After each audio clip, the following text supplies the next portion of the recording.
अस्सलाम वालेकुम नाज़रीन, क्या हाल हैं आपके? ठीक हैं, खैरियत से हैं और अल्लाह करे आप खैर वाफ़ियत हों और हमेशा खुश व खुर्रम हों।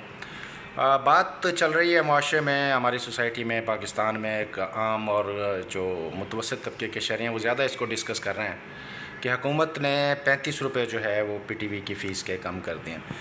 हुकूमत ने 35 रुपये तो ज़रूर कम किए हैं जनाब, और ये वाकई एक रिलीफ़ है आवाम को, बहरहाल इसका फ़ायदा ज़रूर होगा।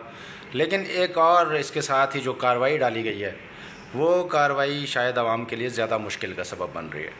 हमारे साथ मौजूद हैं, उनका उस कार्रवाई की तफसील क्या है, हकीकत क्या है, ये जानने की कोशिश करते हैं। बाबर चौधरी साहब किसी तारुफ़ के मोहताज नहीं हैं और सहाफ़त में और ख़ासकर इन्वेस्टिगेटिव जर्नलिज़म में अपना एक ख़ास मकाम रखते हैं। उनसे ज़रा इसके जो पसे पर्दा हक़ाइक़ हैं वो जानने की कोशिश करते हैं।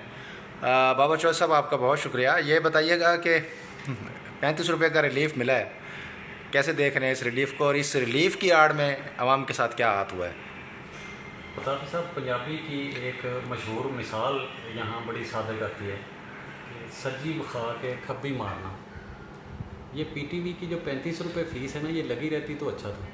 हम महीने बाद 35 रुपये देते थे, वो हमें तकलीफ़ नहीं देते थे। अब 35 रुपये वो कम करके जो पेट्रोल बढ़ा दिया है 8 रुपये, वो 800 नहीं है साहब। वो जो 35 रुपये ख़त्म किए हैं ना, वो 3500 बन के वापस हमें देने पड़ेंगे। अब वो जो 8 रुपये है ना, वो 8 रुपये नहीं है साहब कि 1 लीटर पे हमने 8 रुपये देने हैं। 8 रुपये हमें तकलीफ़ नहीं देते। अब वो जो सब्ज़ी वाला है वो अपनी सब्ज़ी का रेट बढ़ा देगा कि जी मैं तो 20 किलोमीटर दूर जाके सब्ज़ी मंडी से सब्ज़ी लाता हूँ, वो सब्ज़ी महंगी हो गई। अब वो जो दूध लेके आता है मोटरसाइकिल पे, वो दूध वाला कहेगा जनाब मैं तो इतनी दूर से आता हूँ, वो ये हो गया जी। वो आगे फिर वो जो खल बनौले वाला है वो कहेगा जनाब ये हो गया। अब इसका सबसे जो है ट्रांसपोर्टर अपने किराए बढ़ा देंगे। वो जो छोटे कारोबार वाले हैं जो दूसरे इलाकों में सप्लाई देते हैं, वहाँ से रिकवरी करने जाते हैं, साफ ज़ाहिर है जब वो किराए बढ़ेंगे तो उनका भी नुकसान होगा, वो महदूद हो जाएंगे। बिल्कुल ठीक है। अच्छा, इसका सबसे बुरा असर जो है ना वो पड़ेगा मज़दूर पे और तनख्वाहदार पे। जिसकी जो प्रोडक्ट है वो तो अपनी बढ़ा लेगा, अब मज़दूर अपना क्या बढ़ाएगा? जो किराया, वो जो एक मुलाज़म है छोटा, वो क्या बढ़ाएगा?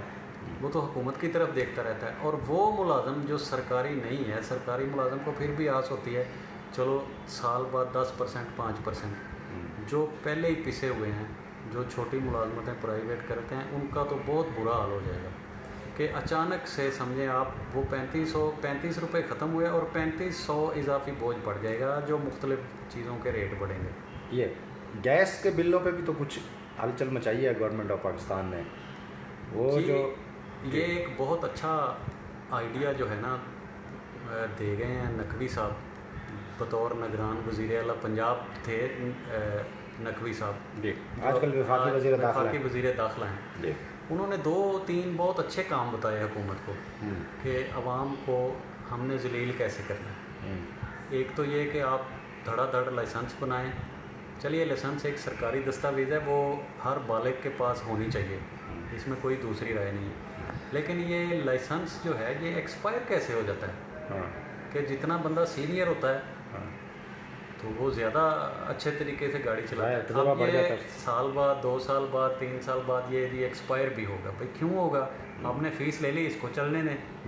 और दूसरा ये कि हर दूसरे चौथे महीने, वरना 200 या 170 रुपये, 210 रुपये या 170 रुपये बिल गैस का आता था, और ये समझे आवाम जो है वो मज़े में अपना खाना पका लेते थे।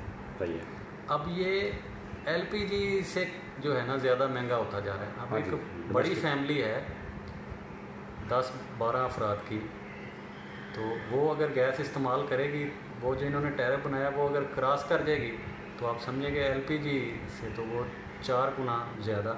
ये इसको जो है ना वापड़ा तर्ज पे कर रहे हैं कि जितना बिल आप वापड़ा को देंगे उतना ही आप गैस को भी देंगे।